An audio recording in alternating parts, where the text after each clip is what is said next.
Now that we know about the one-time pad, let's talk about making the one-time pad more practical using something called the stream cipher.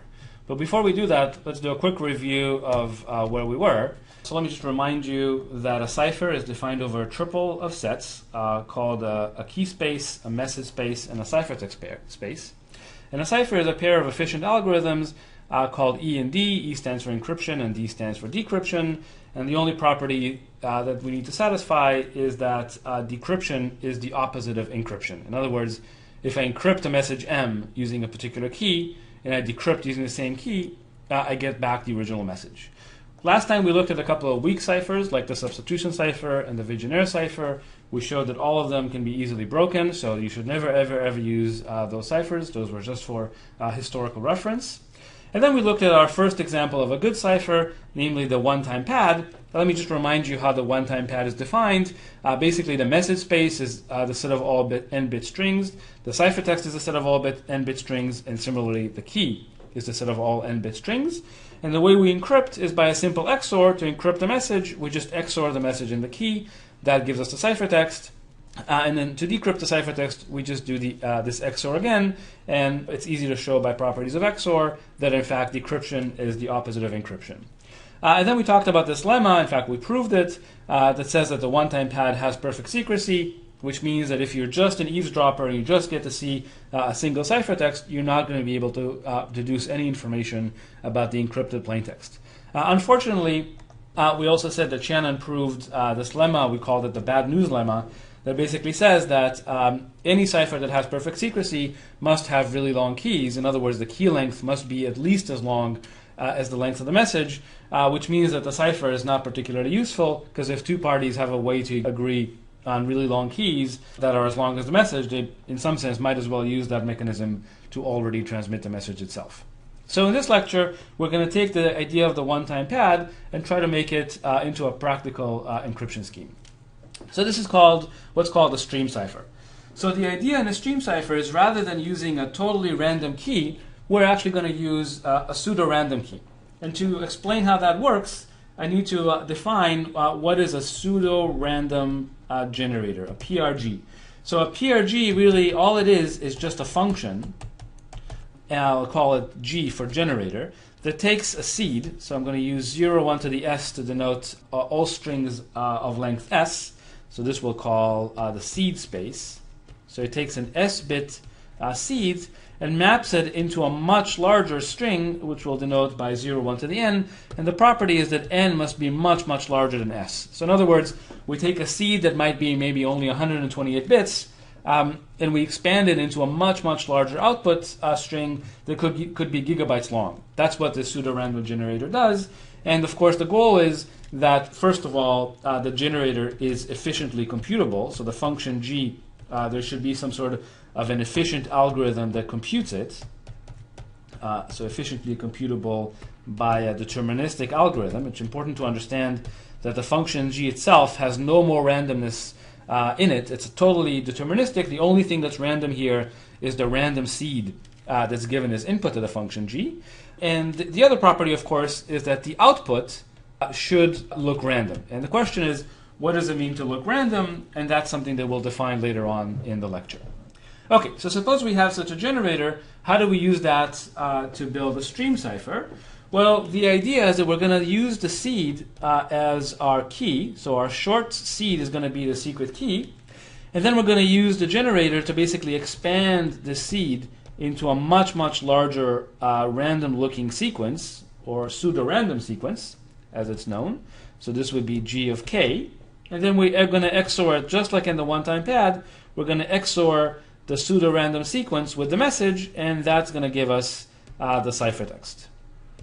Or if we want to write this in math, we'll write C equals the encryption of the message M with a key K, which is simply defined as M XOR G of K.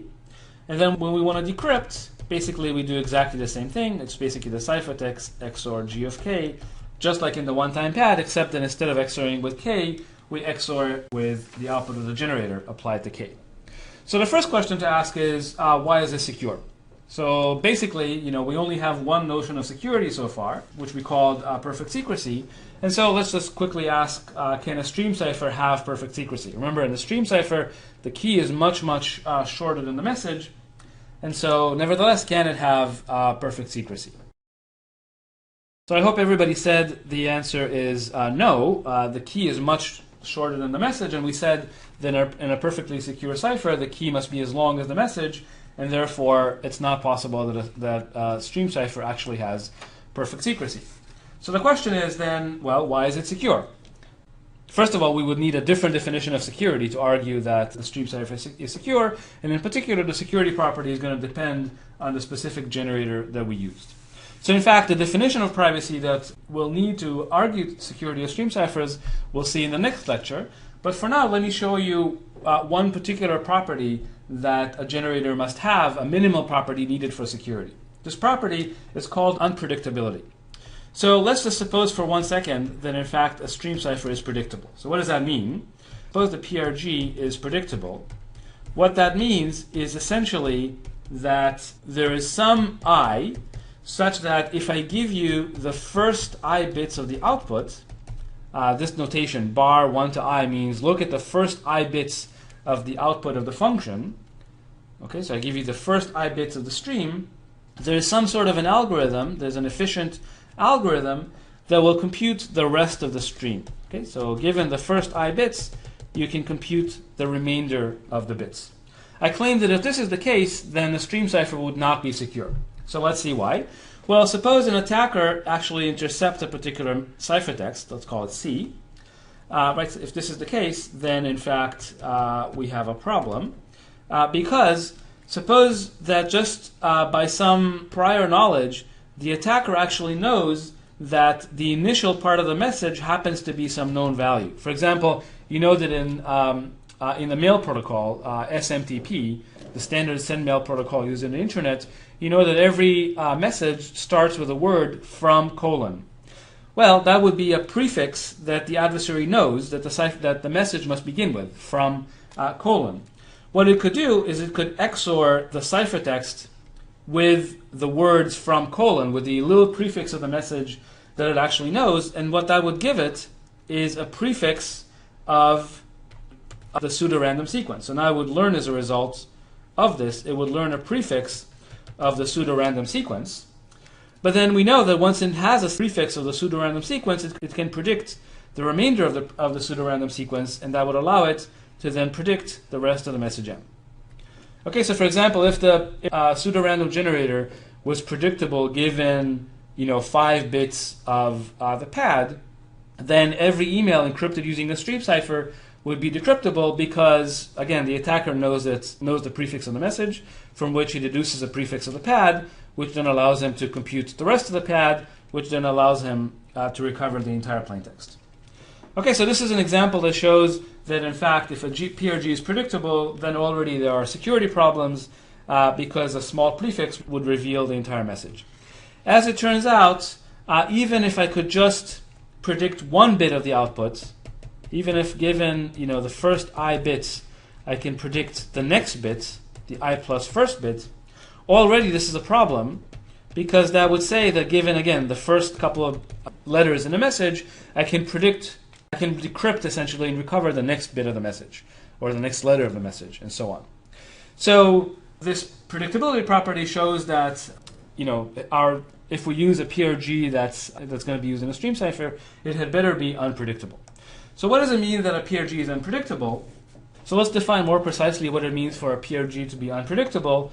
Well, first we'll define more precisely what it means for a PRG to be predictable. So we say that G is predictable if there exists an efficient algorithm, let's call it A, and there is some position, there's a position I between 1 and n minus 1, such that if we look at the probability over a random key, probability that if I generate a random key, and remember this notation means choose a random key from the set K, so this arrow with R just means choose a random key from the set K. Basically, if I give this algorithm the prefix of the output, so I give it the first I bits of the output, the probability that it's able to predict the next bit of the output, this probability is greater than half plus epsilon for some non-negligible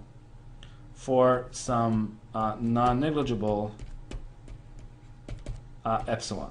And non-negligible, for example, would be epsilon, which is greater than 1 over 2 to the 30. 1 over a billion, for example, we would consider non-negligible. So these terms, negligible and non-negligible, will come back at the end of the lecture and define them more precisely. But for now, let's just stick with the intuitive notion of what non-negligible means. And so this is what it means for an algorithm, for a generator to be predictable. Basically, there's some algorithm that is able to predict the I plus first bit, even the initial prefix. Okay? And then we say that an algorithm, that a PRG is unpredictable if, in fact, well, if it doesn't satisfy the property that we just defined. In other words, it is not predictable. But what does it mean more precisely for it not to be predictable? It means that, in fact, for all positions, for all I, there's no efficient adversary, no efficient algorithm A that can predict the I plus first bit with non-negligible probability epsilon. Okay? And this has to be true for all I. So no matter which prefix I give you, you're not going to be able to predict the next bit that follows the prefix. Okay, so let's look at some examples. Here's a silly example. Suppose I give you a generator and I ask you, is it predictable? Well, this generator happens to have the property that if I XOR all the bits of the output, I always happen to get 1. Okay, so I XOR all the bits, bit number 1, XOR bit number 2, XOR bit number 3. If I XOR all those bits, I happen to get 1. The question is that a predictable generator? And again, I hope everybody answered yes, that essentially given the first n minus 1 bits of the output, I can predict the nth bit because it would just be the bit that's needed to make the XOR of all the bits be 1. In other words, if I give you all but 1 of the bits of the generator, you can actually predict the last bit of the generator. Now that we've seen that PRGs have to be unpredictable, I just want to mention a couple of weak PRGs that should never ever be used for crypto. This is a very common mistake, and I just want to make sure none of you guys make this mistake. So a very common PRG that should actually never be used for crypto is called a linear congruential generator. So let me explain what a linear congruential generator is. Basically, it has parameters. It has 3 parameters. I'll call them A, B, and P. A and B are just integers, and P is a prime. And the generator is defined as follows. Essentially, I'll say R0 is the seed of the generator. And then the way you generate randomness is basically you iteratively run through the following steps. You compute A times R of I minus 1 plus B modulo P. Then you output a few bits of the current states, output few bits of Ri. Then, of course, you increment I, and you iterate this again and again and again. Okay, so you can see how this generator proceeds. It starts with a particular seed. At every step, there is this linear transformation that's being applied to the seed, and then you output a few bits of the current state, and then you do that again and again and again and again. Unfortunately, even though this generator has good statistical properties in the sense that, for example, the number of zeros it outputs is likely going to be similar to the number of ones and so on. You can actually argue all sorts of nice statistical properties about this. Nevertheless, it is a very easy generator to predict, and in fact should never ever be used. In fact, just given a few output samples, it's easy to predict the remainder of the sequence. And as a result, this generator should never ever be used. Another example is a random number generator that's very closely related to the linear congruential generator. This is a random number generator implemented in glibc, very common library, that you can see. I just wrote down the definition here. You can see that it basically outputs a few bits at every iteration, and it just does this simple linear transformation at every step. Again, this is a very easy generator to predict and should never ever be used for crypto. And so kind of the lesson I want to just emphasize here is never ever use the function, the built-in glibc function random for crypto, because it doesn't produce cryptographic randomness in the sense that it's easy to predict. And in fact, systems like Kerberos version 4 have used random and have been bitten by that. So please don't make that mistake yourself. We'll talk about how to do secure random number generation actually in the next lecture. Before we conclude this lecture, I just want to give a little bit more detail about these concepts of negligible and non-negligible values. So different communities in crypto actually define these concepts differently. For practitioners, basically the terms negligible and non-negligible are just particular scalars that are used in the definition. So for example, a practitioner would say that if a value is more than 1 over a billion, 1 over 2 to the 30, we say that the value is non-negligible. The reason that's so is because if you happen to use a key, for example, for encrypting a gigabyte of data is about 2 to the 30, or maybe even 2 to the 32 bytes, then an event that happens with probability 1 over 2 to the 30 will likely happen after about a gigabyte of data. So since a gigabyte of data is within reason for a particular key, this event is likely to happen. Therefore, 1 over 2 to the 30 is non-negligible.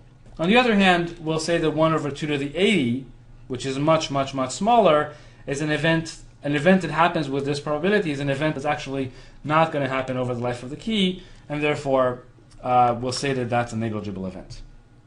As it turns out, these practical definitions of negligible and non-negligible are quite problematic, and we'll see examples of why they're problematic later on.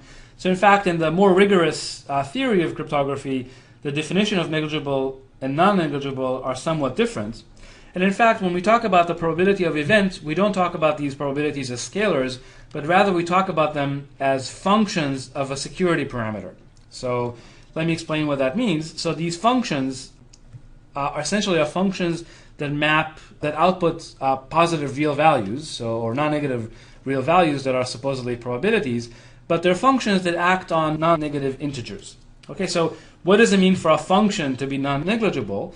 What it means is that the function is bigger than some polynomial infinitely often. In other words, for infinitely many values, the function is bigger than some 1 over polynomial. Okay, so I wrote the exact definition here, and we'll see an example in just a minute.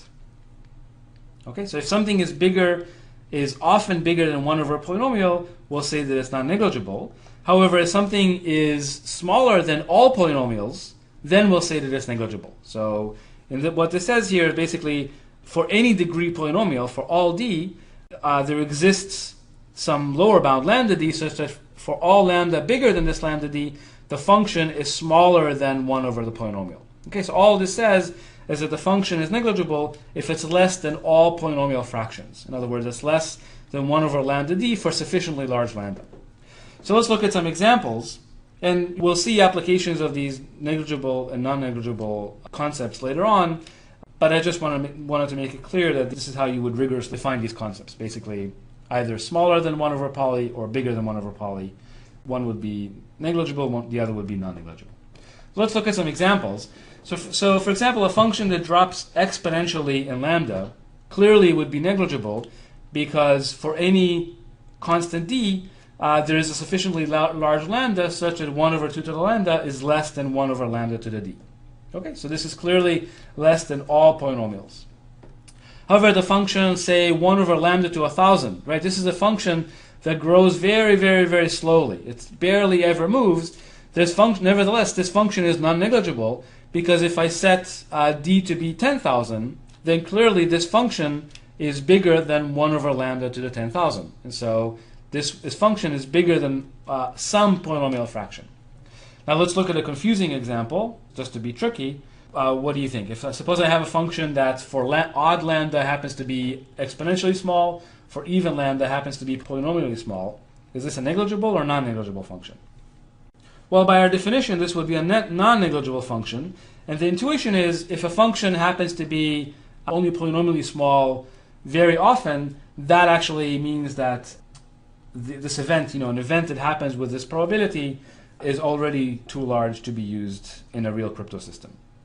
Okay, so the main points to remember here are that these terms basically correspond to less than polynomial or more than polynomial. But throughout the course, we'll mostly use negligible to mean less than an exponential, and non-negligible to mean less than 1 over a polynomial. So now we saw the core idea for converting the one-time pad into a practical cipher, namely a stream cipher. And then in the next lecture, we're going to see how to actually argue that the stream cipher is actually secure. That's going to require a new definition of security, since perfect secrecy is not good enough here, and we will see that in the next lecture.